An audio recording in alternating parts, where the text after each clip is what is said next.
அல்லேலூயா, அல்லேலூயா. தேவரீர் செய்ய நினைத்தது ஒன்றும் தடைபடாது.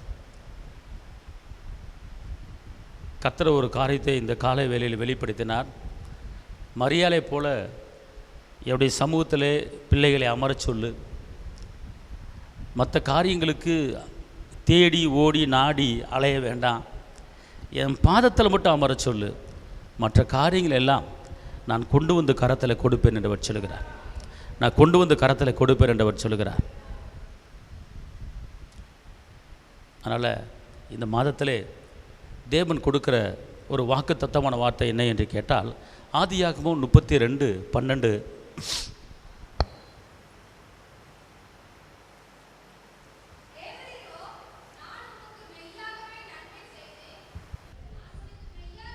நான் உனக்கு மெய்யாகவே நன்மை செய்து, கர்த்தர் சொல்கிறார். இந்த கால வேளையில் அருமையான தேவ பிள்ளைகளே, கர்த்தர் இன்றைக்கி இந்த 1ஆம் தேதியிலே முதலாக நீங்கள் கேட்கக்கூடிய ஒரு வாக்குத்தத்தமான வார்த்தை, நான் உங்களுக்கு நன்மை செய்ய போகிறேன், நான் சொன்னதை உனக்கு நான் நிறைவேற்ற போகிறேன். அல்லேலூயா, அல்லேலூயா. அவர் எப்படி நன்மை செய்ய போகிறார் தெரியுமா? அவர் எப்படி உங்கள் வாழ்க்கையில் அற்புதம் செய்ய போகிறார் தெரியுமா? எப்படி உங்கள் வாழ்க்கையில் அதிசயம் செய்ய போகிறார் தெரியுமா? இந்த ரோமர் 8:28 சொல்லுகிறது. ரோமர் 8:28 அவருடைய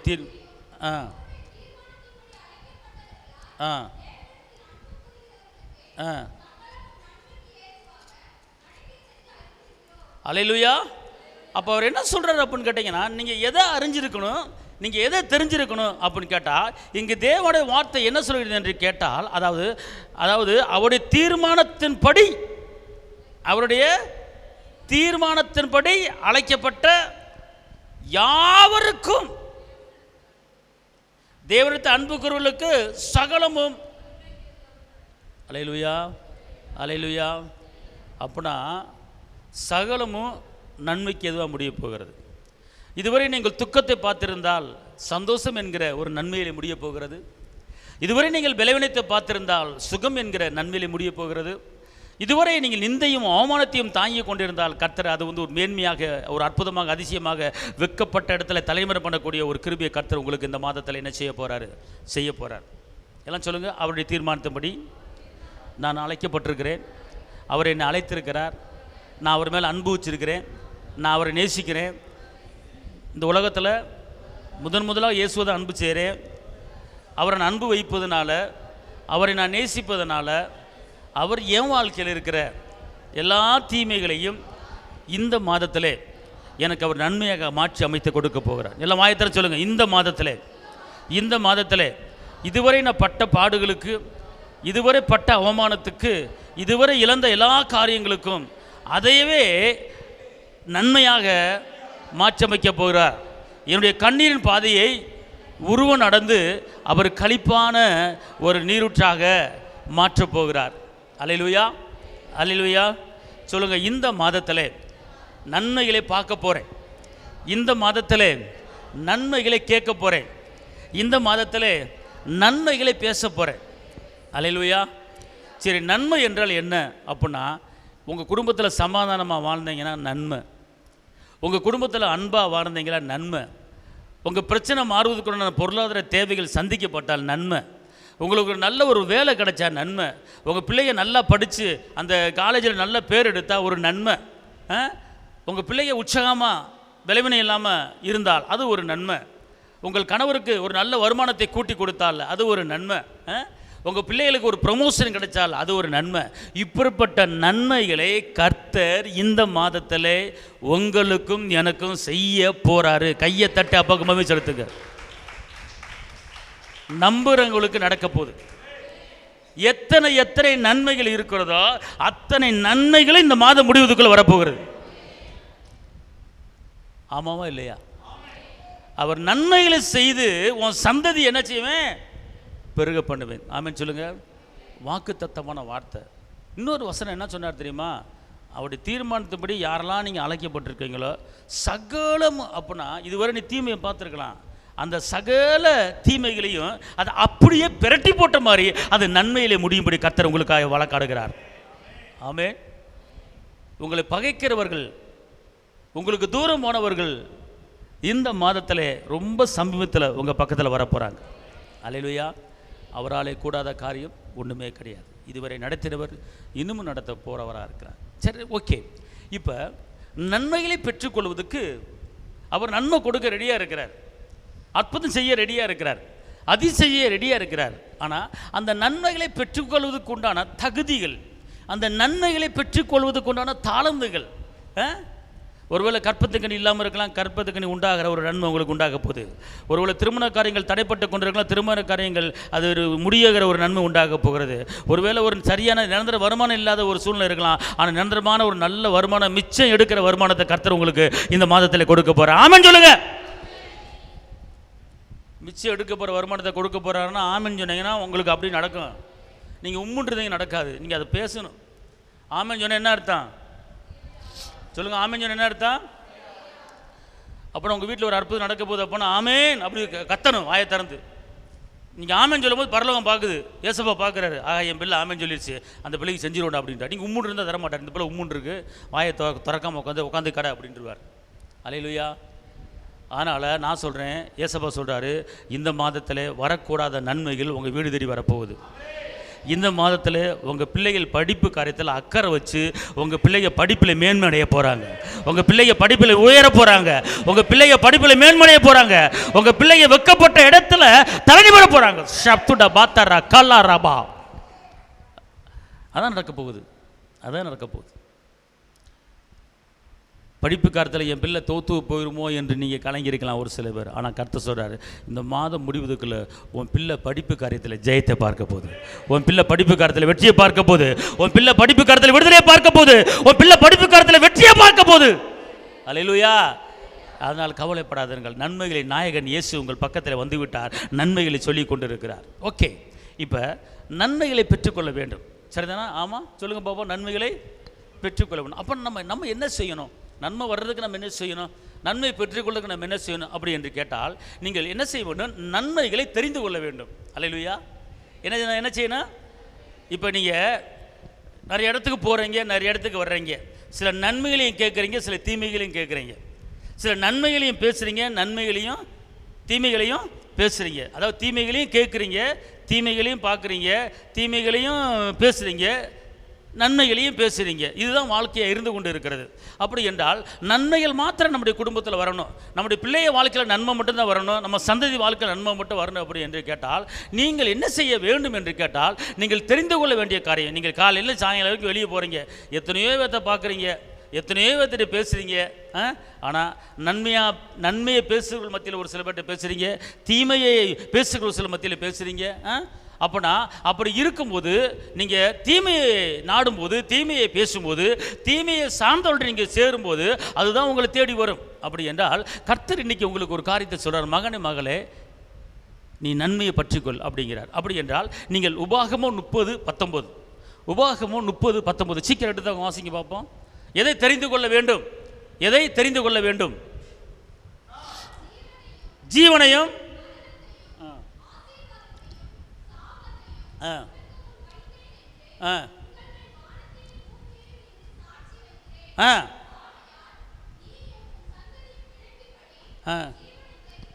கர்த்தர் சொல்ற பார்த்துக்கொள்ளுங்க. ஜீவன் பிழைக்கு வச்சு வாசிங்க. எதை தெரிந்து கொள்ள வேண்டும் சொல்லப்பட்டிருக்கு? இங்கே பாருங்க, இந்த வசனம் ரொம்ப முக்கியம். அதாவது இந்த பூமியில் சாபமும் இருக்குங்கிறாரு, ஆசீர்வாதமும் இருக்குங்கிறாரு, இந்த பூமியில் நன்மையும் இருக்குங்கிறாரு, தீமையும் இருக்குங்கிறாரு, இந்த பூமியில் பலவீனம் இருக்குங்கிறாரு, சுகமும் இருக்குங்கிறாரு. ஆனால் நீ எதை தெரிந்து கொள்ள வேண்டும் என்று கேட்டால், நீ அதாவது உன் சந்ததி எப்படி போட்டிருக்கு? எப்படி போட்டிருக்கு? வாசிங்க திருப்பி அந்த வசனத்தோட சத்தமாக வாசிங்க. நான் ஜீவனையும் மரணத்தையும் ஆசீர்வாதத்தையும் சாபத்தையும் உனக்கு முன்பாக வைக்கிறேன். வானத்தையும் பூமியையும், நான் படைத்த படைப்புகளையும், நான் உருவாக்கின காரியங்களையும், வானத்தையும் பூமியையும் சமுத்திரத்தையும் மச்சங்களையும் உயிரினங்களையும், நான் படைத்த படைப்புகளையும் உன் கண்ணு முன்னால வைக்கிறேன். ஆகையால் நீயும் உன் குடும்பமும் உன் பிள்ளைகளும் உன் சந்ததியும் பிழைக்கும்படி, வாழும்படி, செழிக்கும்படி, உயரும்படி, மலையில் இருக்கிற பட்டணமுள்ள வாழும்படி நீ நீ நீ தெரிந்து கொள்ள வேண்டிய காரியம், நீ ஜீவனை தெரிந்து கொள், நன்மையை தெரிந்து கொள், அற்புதங்களை தெரிந்து கொள், அதிசயங்களை தெரிந்து கொள், உயர்வை தெரிந்து கொள், வெற்றியை தெரிந்து கொள், விடுதலையை தெரிந்து கொள், சமானத்தை தெரிந்து கொள், சுகத்தை தெரிந்து கொள். கர்த்தர் சொல்றாரு, இந்த பூமியிலே உன் கண்ணு முன்னால சாபம் இருக்கிறது, உன் கண்ணு முன்னால ஆசீர்வாதம் இருக்கிறது, உன் கண்ணு முன்னால பிசாசுடைய கிரிகள் இருக்கிறது, உன் கண்ணு முன்னால நான் படைச்ச படைப்பு இருக்கிறது, உன் கண்ணு முன்னால நான் செஞ்ச அற்புதம் இருக்கிறது, உன் கண்ணு முன்னால செங்கடலை பிளந்த அற்புதம் இருக்கிறது, உன் கண்ணு முன்னால பச்சை தண்ணியை ரசமா மாத்துறது உன் கண்ணு முன்னால இருக்கு, செத்த பிரேதங்களை உயிரோட எழுப்புறது உன் கண்ணு முன்னால இருக்கு. ஆனா நீ எதை பார்க்கிறாய், எதை நாடுகிறாய், எதை தேடுகிறாய், எதை கேட்கிறாய்?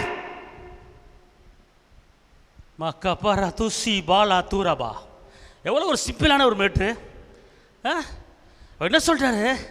ஓ முன்னால சாபம் இருக்கு, ஓ முன்னால ஆசீர்வாதம் இருக்கு. அவர் சொல்ற பார்த்துக்கொள்ளுங்க, அந்த வசனத்துக்குள்ள அவ்வளவு சாறு இருக்கு. திருப்பி ஒரு ஆள் வாசிங்க.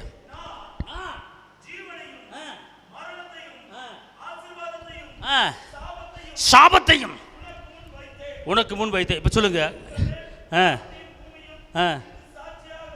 அவர் சொல்றாரு, மகனே மகளே, நான் வானத்தை உன் முன்னால் வைக்கிறேன், நான் பூமியை உன் முன்னால் வைக்கிறேன், என்னுடைய சாட்சியை உன் முன்னால் வைக்கிறப்பா. ஆனால் நீ பார்க்குற பார்வை கஷ்டங்களை பார்க்குற, நிந்தைகளை பார்க்குற, அவமானத்தை தெரிஞ்சு கொள்கிற. அப்புறம் அதை தெரிஞ்சு கொள்ளாத, அதை நீ தெரிஞ்சு கொள்ளாத. நீ எதை விரும்பணும், நீ எதை நாடணும்? ஜீவனை விரும்பு அப்படிங்கிற, வாழக்கூடிய வாழ்க்கையை விரும்பு, வாழக்கூடிய வாழ்க்கையை விரும்பு, நன்மைகளை விரும்பு, அற்புதங்களை விரும்பு. அதான் அந்த வசனம் சொல்லுது, ஜீவனை என்ன செய்ய? உன் சந்ததி பிழைத்திருக்கும்படி, உன் சந்ததி நல்லா இருக்கும்படி எதை தெரிந்து கொள்ள வேண்டுமா? ஜீவனை, வாழ்வை தெரிந்து கொள், வாழ்வை தெரிந்து கொள். நீ போற இடத்துல நிறைய இடத்துல ஒரு அவிசுவாசன வார்த்தையை கேட்கலாம். அவன் செத்துருவான், இவன் செத்துருவான், இவன் வாழ முடியாது, இவன் தேர முடியாது, இவன் உருப்பட முடியாது, உன் பிள்ளை படிக்காது, உன் பிள்ளை தேராது, உன் பிள்ளை உங்கள் அப்பனை மாதிரி தான் இருக்கும், தாத்தா மாதிரி தான் இருக்கும், உன் சந்ததி இப்படி தான் இருக்கும், உன் சந்ததியில் வெற்றியை யாரும் பார்க்க முடியாது, உன் குடும்பத்தில் இப்படி தான் இருப்பாங்க. இப்படிப்பட்ட வார்த்தையை கேட்டு கேட்டு கேட்டு அதை நினச்சி நினச்சி குடும்பத்தில் சாபத்தை வர வச்சிடக்கூடாது. தெரிந்து கொள்ளுங்கள், எதை தெரிந்து கொள்ள வேண்டும்? ஜீவனை தெரிந்து கொள்ளுங்கள், அன்பை தெரிந்து கொள்ளுங்கள், சமானத்தை தெரிந்து கொள்ளுங்கள், இரக்கத்தை தெரிந்து கொள்ளுங்கள், தயவை தெரிந்து கொள்ளுங்கள், இயேசு மகாராஜாவை தெரிந்து கொள்ளுங்கள். 5:2 மணி பெருக பண்ணாரே, அது என் வாழ்க்கையில் பெருகும் என்பதை தெரிந்து கொள்ளுங்கள். உன் சந்ததி எவ்வளவாய் பெருகிருக்கும் என்று சொன்னாரே, அதை தெரிந்து கொள்ளுங்கள். உன் சந்ததி ஒளிமுறை கன்றுகள் போல வளர்ந்திருக்கும் என்று சொன்னாரே, அதை தெரிந்து கொள்ளுங்கள். நீ வெளியே புறப்பட்டு போய் கொளுத்த கன்றுகள் போல வளருவாய் என்று சொன்னாரே, அதை தெரிந்து கொள்ளுங்கள். அப்படி என்றால் இன்னைக்கு நன்மைகள் உங்கள் வீட்டுக்கு வரணுமா? இந்த மாதத்தில் உங்கள் குடும்பத்தில் எத்தனை நன்மை தடைப்பட்டு இருந்ததோ அத்தனை நன்மைகளும் உங்களை தேடி வரப்போகிறது. கைகளை திடா பக்கம் மகிமை செலுத்துங்க. அல்லேலூயா, ஆமென், அல்லேலூயா. புரியுதா புரியலையா? புரியுதா புரியலையா? நன்மை வேணுமா வேணாமா? அப்போ நீங்கள் என்ன செய்யணும்? எதை தெரிந்து கொள்ளணும்? நீங்கள் தெரிஞ்சுக்கிறது ஜீவனை தெரிந்து கொள்ளுங்கள். அப்புறம் என்ன அர்த்தம்னு கேட்டிங்கன்னா, வாழக்கூடிய வாழ்க்கையை தெரிஞ்சு கொள்ளுங்க, அழிகிறதை தெரிந்து கொள்ளாதீங்க. அது நம்மளுக்கு தேவையில்லை. அவன் கொல்லவும் அழிக்கவும் திருடன் தான் வருவான், வேற எதுக்கு வரமாட்டான். அவனை பற்றி பேசாதீங்க, அவனை தெரிஞ்சு கொள்ளாதீங்க. அவனை தெரிஞ்சு ஒன்றும் ஆக போகிறது கிடையாது.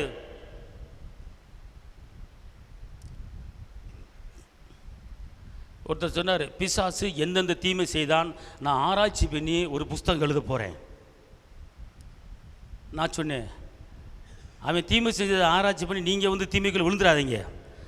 எவ்வளோ காரியம் ஏசப்பா நன்மை செஞ்ச காரியம் இருக்குது, அதை நீங்கள் ஆராய்ச்சி பண்ணி எழுதுங்கய்யா, நன்மையை எழுதுங்க, ஆராய்ச்சி பண்ணி அற்புதங்களை எழுதுங்கய்யா அப்படின்னு. அல்லேலூயா. அவனை வியாக்கியானம் பண்ணி அவன் தீமையை வந்து வியாக்கியானம் பண்ணி நம்மளுக்கு என்ன கிடைக்க போகுது? ஒன்றும் கிடைக்காது. அதனால் அதிகமாக நீங்கள் வந்து தெரிந்து கொள்ள வேண்டிய காரியம் என்னன்னு கேட்டால், அதிகமாக ஒருத்தர் செத்து போயிட்டானா, எப்படி செத்தான், ஏன் செத்தான், தூக்குப்படி இப்படி செத்தான், கயிறு மாட்டினானா, சேலையில் மாட்டினானா, தொங்குனானா, எப்படி டேபிளில் போட்டான், எப்படி ஏறினா, எதுக்கு அவளி செத்தான், எந்த பிரச்சனைக்காக செத்தான், சொல்லு சொல்லு சொல்லு. அப்போ இந்த மாதிரி காரி செத்தானா அப்படின்னு அவன் கதையெல்லாம் கேட்டுட்டு அவன் செத்த காரியத்தை கேட்டு நீங்கள் வந்து ஒப்பிக்கிற இப்படியே ஊச்சிக்கிட்டே இருந்தாலும் சரி, அந்த செத்து போன காரியம் உன் வாழ்க்கையில் வந்து தொலைஞ்சு போடும். அதை தெரிஞ்சு கொள்ள வேண்டிய அவசியம் கிடையாது. செத்த காரியத்தை தெரிஞ்சு கொள்ளாதீங்க, மறிஞ்ச காரியத்தை தெரிஞ்சு கொள்ளாதீங்க, விளைவின காரியத்தை தெரிஞ்சு கொள்ளாதீங்க, துக்கத்தை தெரிஞ்சு கொள்ளாதீங்க, நிந்தையை தெரிஞ்சு கொள்ளாதீங்க, அவமானத்தை தெரிந்து கொள்ளாதீங்க. வாழ்வை தெரிந்து கொள்ளுங்கள், ஜீவனை தெரிந்து கொள்ளுங்கள், உயர்வை தெரிந்து கொள்ளுங்கள், சுகத்தை தெரிந்து கொள்ளுங்கள், ஐஸ்வர்யத்தை தெரிந்து கொள்ளுங்கள், மீட்புரை தெரிந்து கொள்ளுங்கள். அது உங்க வாழ்க்கையில நடக்கும். அல்லேலூயா. எல்லாம் சொல்லுங்க. இந்த மாதத்தில் நான் பார்க்கிறதும், நான் கேட்கிறதும், நான் பேசுறதும் நன்மையை, அற்புதத்தை, அதிசயத்தை. Right, okay. ரெண்டாவது, முதல் காரியம் நீங்கள் என்ன செய்யணும்? தெரிந்து கொள்ளணும். எதை தெரிந்து கொள்ளணும்? வாழ்வு தெரிஞ்சு கொள்ளணும், அற்புதங்களை தெரிஞ்சு கொள்ளணும். ரெண்டாவதாக சங்கீதம் 23:6 என்ன சொல்லுகிறது என்று கேட்டால், என் ஜீவனுள்ள நாளெல்லாம் நன்மையும் கிருபையும் என்ன செய்யும்? தொடரும். ஆமென் சொல்லுங்க. அப்பனா தாவீது அவர் ஒரு விசுவாசமான ஒரு வார்த்தை என்ன செய்கிறாரு? அறிக்கை பண்ணுறார். என்ன அறிக்கை பண்ணுறாருன்னா, என் வாழ்நாள் முழுவதும் நன்மையும் கிருபையும் என்னை தொடரும் அப்படிங்கிறார். அல்லேலூயா சொல்லுங்க. அல்லேலூயா. அப்பனா அவர் சொல்கிற காரியம் பாருங்க, அதாவது வாழ்நாள் முழுவதும் நன்மையும் கிருபையும். அப்பனா இது ஒரு அந்த சங்கீதம் 23 தாவீது ஒரு அறிக்கை பண்ணுகிற ஒரு சங்கீதம். பார்த்துக்கொள்ளுங்க. அவர் பேசுகிறார், என் ஜீவனோட நாளெல்லாம் நன்மையும் கிருபையும். அவர் சொல்கிறாரு நன்மை தொடரும் அப்படிங்கிறார். நன்மையை கொடுக்குற தெய்வம், நன்மை கொடுக்குற தெய்வம் கூரையை பிச்சுக்கிட்டு கொடுப்பார். எப்படி கொடுப்பாருன்னு கேட்டால், அவர் நன்மையும் கிருபையும் தொடரும், நன்மையும் கிருபையும் தொடரும், நன்மையும் கிருபையும் தொடரும், நன்மையும் கிருபையும் தொடரும் அப்படின்னு சொல்ல சொல்ல சொல்ல நன்மை அவரை தேடி வரும். நீங்கள் பேசுகிறது இந்த வார்த்தையாக இருக்கணும். நீங்கள் பேசுகிறது, நினைக்கிறது இந்த வார்த்தையாக இருக்கணும். தாவீது இந்த வார்த்தையை பேசிக்கிட்டே இருப்பார். சங்கீதம் 23 சின்ன பிள்ளைங்க மனப்பாடம் பண்ணி ஒப்பிக்க, ஆனால் அதில் அதுக்குள்ளே பயங்கரமான ஒரு அற்புதம் இருக்கிறது. இந்த ஒரு வசனம் என்ன சொல்லுதுன்னா, என் வாழ்நாள் முழுவதுமாக என் வாழ்க்கையில் நன்மையும் கிருபையும் என்னை தொடர்ந்து வந்துக்கிட்டே இருக்கும், என்னை தொடர்ந்து வந்துக்கிட்டு இருக்கு. எல்லாம் சொல்லுங்க. என் ஜீவனுள்ள நாளெல்லாம் எனக்கும் என் குடும்பத்துக்கும் நன்மையும் கிருபையும் தொடர்ந்து வந்து கொண்டே இருக்கும். என் ஜீவனுள்ள நாளெல்லாம் எனக்கும் என் குடும்பத்துக்கும் நன்மையும் கிருபையும் தொடர்ந்து வந்து கொண்டே இருக்கும். அல்லேலூயா. அல்லேலூயா சொல்லுங்க. அல்லேலூயா. புரியுதா உங்களுக்கு? ரெண்டாவது என்ன செய்யணும் கேட்டிங்கன்னா, அறிக்கை பண்ண வேண்டும். முதல் எதை தெரிஞ்சுக்கணும்? முதல் என்ன செய்யணும்? தெரிந்து கொள்ள வேண்டும். நன்மை உங்கள் வீட்டுக்கு வரணுமா? நீங்கள் என்ன செய்யணும்? தெரிந்து கொள்ள வேண்டும். எதை தெரிந்து கொள்ள வேண்டும்? ஜீவனை தெரிந்து கொள்ள வேண்டும், அற்புதங்களை தெரிந்து கொள்ள. ரெண்டாவதாக நீங்கள் இப்படிப்பட்ட வசனங்களை நீங்கள் வாயில் பேசணும், இப்படிப்பட்ட வசனங்களை வாயில் நீங்கள் சொல்லணும். அப்படி சொல்லும்போது நீங்கள் பாட்டு உங்கள் பிள்ளை வச்சுருந்தீங்கன்னா, இந்த பிள்ளை எப்படி கட்டி கொடுக்க போகிறேன்னு தெரியல, இந்த பிள்ளையை நினச்சதான் கவலையாக இருக்குது. என் பிள்ளை வாழ்ந்திருக்கும், என் பிள்ளை உயர்ந்திருக்கும், என் பிள்ளை செழித்திருக்கும், என் பிள்ளை போகிற இடத்துல வெட்டாந்தரையில் நீரூற்றுகளை உண்டு பண்ணுகிற வல்லமை என் பிள்ளைக்கு வரப்போகுது அப்படின்னு சொல்லி தாய்மாருக்கு என்ன செய்யணும்? பிள்ளையை குறித்து பேசணும். சில தாய்மார் சொல்லுவாங்க, இவளை குறித்து தான் எனக்கு ரொம்ப கவலையாக இருக்குது, இவள் வாழ்க்கை எப்படி அமைய போகுதுன்னு தெரில, அதை நினச்சா குழப்பமாக இருக்குது. குழம்பி போயிடாது. அப்படி பேசி குழப்பமாக இருக்குன்னா குழப்பம் உனக்குள்ளே வந்துடும். குழப்பத்தின் ஆவி குழம்பாத. அல்லேலூயா. என் சந்ததி இவ்வளவாய் பெரிய இருக்குன்னு சொல்லியிருக்கிறார். என் சந்ததி பெருகும். ஆமேன். என் சந்ததி வெளியே புறப்பட்டு போய் கொளுத்த கன்றுகளை போல் என்ன செய்ய போகுது? வளரப்போகுது. அப்படின்னா உன் பிள்ளை வெளியே போய் புறப்பட்டு போய் கொளுத்த கண்டு போய் வளரும் ஐயா. அல்லேலூயா. என் பிள்ளை என்ன செய்ய போகிறேன்னு தெரியல, குழப்பமாக இருக்குது. குழப்பமாக இருக்குன்னு சொல்லாதீங்க வாயை திறந்து. கஷ்டமாக இருக்குது, வேதனையாக இருக்குது, கவலையாக இருக்குது, நெருக்கமாக இருக்குது, என்ன செய்ய போகிறேன்னு தெரியல அப்படிலாம் சொல்லாதீங்க. அல்லேலூயா. நன்மைகளின் நாயகன் என் கூட இருக்கிறார். ஆமேன். அப்படிப்பட்ட ஒரு காரியத்தை கர்த்தர் உங்களுக்கு செய்ய போகிறாரு. மூன்றாவதாக நன்மையை தெரிந்து கொள்ளணும். ரெண்டாவது நன்மையை அறிக்கிறணும். மூணாவது நன்மை செய்ய வேண்டும். Okay, right. யாத்திரை 1:20-21. யாத்திரை 1:20-21 சீக்கிரம்.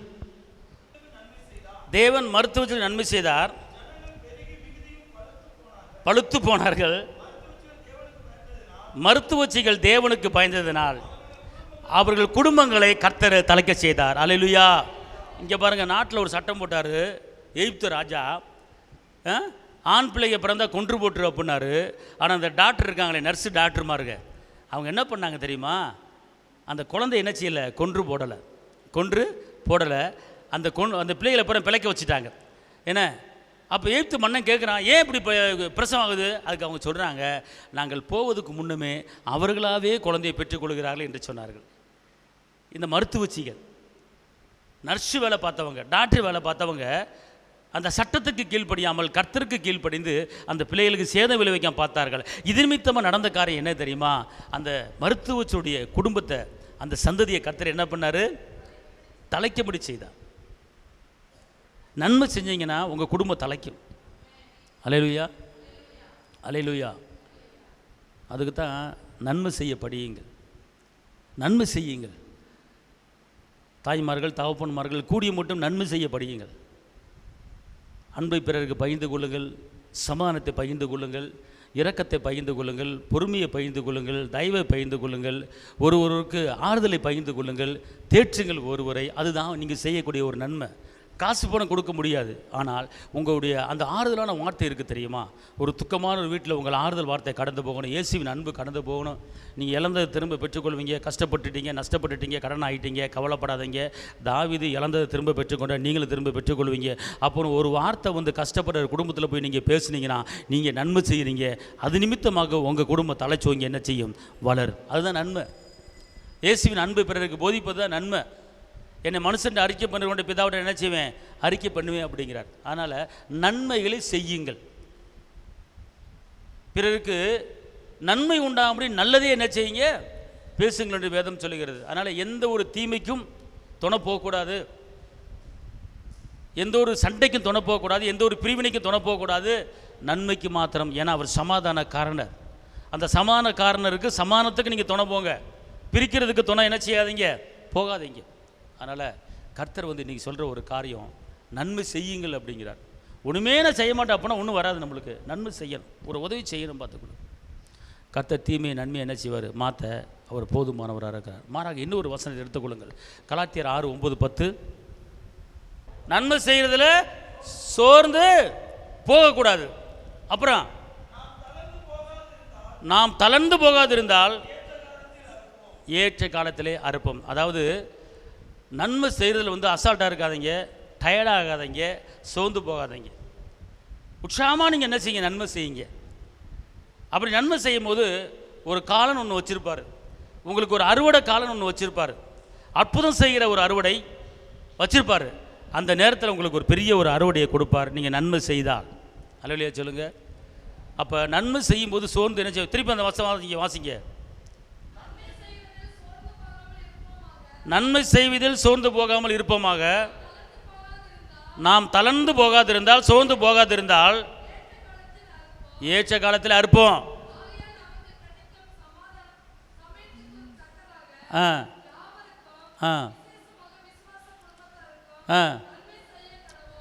விசேஷமாக விசேஷமாக ஐயா விசேஷமாகன்னு சொல்லியிருக்கு. அதுக்கப்புறம் என்ன போட்டிருக்கு?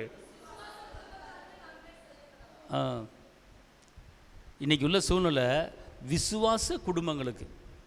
நீங்களாம் என்ன குடும்பம்? நீங்களாம் விசுவாச குடும்பம். அப்போ விசுவாச குடும்பங்களுக்கு நம்ம என்ன செய்யணும்? நன்மை செய்யணும். இன்றைக்கி நம்ம ஆட்கள் ஒருத்தர் பார்த்து ஸ்தோத்திரம் கூட போட மாட்டாங்க, அப்படி திருப்பிட்டு போவாங்க. இங்கே வேதம் என்ன சொல்லுகிறது? நன்மை செய்ய படியுங்கள். கூடிய மட்டும் அந்த வசனத்தை திருப்பி வாசிங்க, மைண்டில் ஏறுற மாதிரி. அடுத்த வசனம். ஆகையால் நமக்கு கிடைக்கும் சமாதானத்துக்கு தக்கதாக யாவருக்கும் விசேஷமாக விசுவாச குடும்பத்தார்களுக்கும் நன்மை செய்ய கடவோம். அல்லேலூயா. அப்போனா விசுவாச குடும்பத்தில் கஷ்டப்படுறவங்க இருக்கிறாங்க, நெருக்கப்படுறவங்க இருக்கிறாங்க, கவலைப்படுறவங்க இருக்கிறாங்க, கணத்தில் கையை வச்சுட்டு சோர்ந்து போய் இருக்கிறவங்க இருக்கிறாங்க. அவங்கள்ட்ட போய் மண்டலில் தட்டி, ஏன் கன்னத்தில் கையை வச்சுருக்கிற? உனக்கு என்ன பிரச்சனை? கவலைப்படாத, ஏசப்பா உனக்கு அற்புதம் செய்ய போகிறாரு. உனக்கு ஒரு நல்ல வேலையை நான் ஒரு இடத்துல ஆயத்தம் பண்ணி வச்சுருக்கிறேன், வா. ஒரு நன்மை. அல்லேலூயா. உங்கள் பிள்ளைக்கு திருமணம் ஆகாமல் இருக்கா? உங்கள் பிள்ளைக்கு திருமணம் நடக்கும்போது நம்ம எல்லாம் கூடி சேர்ந்து ஜெபிப்போம். கர்த்தர் பெரிய காரியத்தை செய்ய போகிறாரு. ஒரு நன்மை. இன்றைக்கி அநேக விசுவாச குடும்பங்களுக்கு ஒருத்தர் பேசாமல் வேறு இருக்காங்கய்யா. ஆனால் என்ன சொல்லப்பட்டிருக்கு? விசுவாச குடும்பங்களுக்கு என்ன செய்யுங்க? நன்மை செய்யுங்க. மற்றவங்களும் நன்மை செய்யக்கூடாதுன்னு அர்த்தம் கிடையாது. இப்போ உங்கள் வீட்டில் 4 பிள்ளை இருக்குது, 3 பிள்ளை இருக்குது. அந்த பிள்ளைக்கு எவ்வளவோ தேவைகள் இருக்குது, நன்மை இருக்குது. நீங்கள் அதை செய்யாமல் பக்கத்து வீட்டுக்கு போய் செய்வீங்களா? முதல் உங்கள் பிள்ளைங்க செஞ்சுப்படி தான் பக்கத்து வீட்டுக்கு போவீங்க. அதே போல் இன்றைக்கி தேவ பிள்ளைகள், விசுவாச குடும்பத்தார், விசுவாசிகள் பலவித இன்னல்களில், பலவித நெருக்கத்தில், பலவித கவலையில், பலவித பலவீனத்தில், பலவித பணப்பிரச்சனையில் இருக்கிறாங்க. அவங்களுக்கு ஒரு நல்ல ஆறுதலான ஒரு வார்த்தை, ஒரு அன்பான வார்த்தை, வெற்றியான வார்த்தை நீங்கள் பேசுனீங்கன்னா அவர்களுக்கு நீங்கள் நன்மை செய்கிறீங்க. நான் அவள்கிட்ட பேச மாட்டேன், இவள்கிட்ட பேச மாட்டேன், அவள் சரியில்லை, இவள் சரியில்லை அப்படின்னு சொல்லிட்டு தான் போயிட்டு தர்றேன் எல்லாரும். இங்கே வசனம் சொல்லுது, கூடிய மட்டும் விசுவாச குடும்பங்களுக்கு என்ன செய்யுங்க, நன்மை செய்யுங்கள். ஆமேன். அதனால் நீங்கள் என்ன செய்யுங்க, நன்மை செய்யுங்க. நன்மை கர்த்தர், பெரிய கர்த்தர் உங்களுக்கு செய்வார். அடுத்து சங்கீதம் 34:10 என்ன சொல்லுதுன்னா, கர்த்தரை தேடுவர்களுக்கு ஒரு நன்மை என்ன செய்யாது, குறைவுபடாது. ஒரு நன்மையும் குறைவுபடாது. கர்த்தரை தேடுகிற பிள்ளைகள், கர்த்தரை ஆராதிக்கிற பிள்ளைகளுக்கு எல்லா நன்மைகள் என்ன செய்ய போகுது, வரப்போகுது. அப்படி என்றால் என்ன அர்த்தம்னு கேட்டிங்கன்னா, நீ கர்த்தரை தேடினால் வரக்கூடாத நன்மைகள் உன்னை தேடி வரப்போகிறது. ஆமேன். அதனால் இந்த 11வது மாதத்திலே கர்த்தர் உங்களுக்கு பல நன்மைகளை செய்ய போகிறார். அந்த பல நன்மைகளை செய்வதற்கு நீங்கள் நன்மைகளை தெரிந்து கொள்ள வேண்டும். நீங்கள் நன்மைகளை அறிக்கையிட வேண்டும். நீங்கள் நன்மைகளை செய்ய வேண்டும். எல்லாம் சொல்லுங்கள், நன்மைகளை நான் தெரிந்து கொள்வேன், நன்மைகளை அறிக்கை பண்ணுவேன், நன்மைகளை அறிக்கை பண்ணுவேன், நன்மைகளை பேசுவேன், நன்மைகளை செய்வேன். அப்படி செய்யும்போது இந்த மாதம் ஜெயத்தின் மாதம். எல்லாம் அப்படியே எந்திரிச்சுப்போமா? ஸ்தோத்திர ஆண்டவரே, சோத்திர ஆண்டவர். எல்லாம் அப்படியே இருந்து சொல்லுங்க, சோத்திரம் சோத்திரம் சோத்திரம் சோத்திரம் சோத்திரம். நன்மைகளின் நாயகனே நன்றி சொல்லி மகிழ்கிறே, உண்மையுள்ள தெய்வமே உயிரோடு கலந்தவரே. நன்மைகளின் நாயகனே நன்றி நன்றி ஐயா, உண்மையுள்ள தெய்வமே உயிரோடு கலந்தவரே. உமக்காய் காத்திருந்து புதுபல நடைகிறே, உமக்காய் காத்திருந்து புதுபல நடைகிறே. உம்மையே பற்றி கொண்டு புதிய மனுஷனானே, உம்மையே பற்றி கொண்டு புதிய மனுஷனானே. நன்மைகளின் நாயகனே நன்றி சொல்லி மகிழ்கிறே, உண்மையுள்ள தெய்வமே உயிரோடு கலந்தவரே. நன்மைகளின் நாயகனே நன்றி நன்றி ஐயா, உண்மையான தெய்வமே உயிரோடு கலந்தவரே. கர்த்தர்கரம் என்னோடு இருப்பதை உணர வைத்தேன், கர்த்தர்கரம் என்னோடு இருப்பதை உணர வைத்தேன். அநேகர் அறிக்கையிட அப்பா நீர் உதவி செய்தீர், அநேகர் அறிக்கையிட அப்பா நீர் உதவி செய்தீர். நன்மைகளின் நாயகனே நன்றி சொல்லி மகிழ்கிறே, உண்மையுள்ள தெய்வமே உயிரோடு கலந்தவரே. நன்மைகளின் நாயகனே நன்றி நன்றி ஐயா, உண்மையான தெய்வமே உயிரோடு கலந்தவரே. எனக்கு எதிரானோர் என் சார்பில் வர வைத்தீர், எனக்கு எதிரானோர் என் சார்பில் வர வைத்தீர். சமாதானம் செய்ய வைத்தீர் சர்வ வல்லவரே, சமாதானம் செய்ய வைத்தீர் சர்வ வல்லவரே.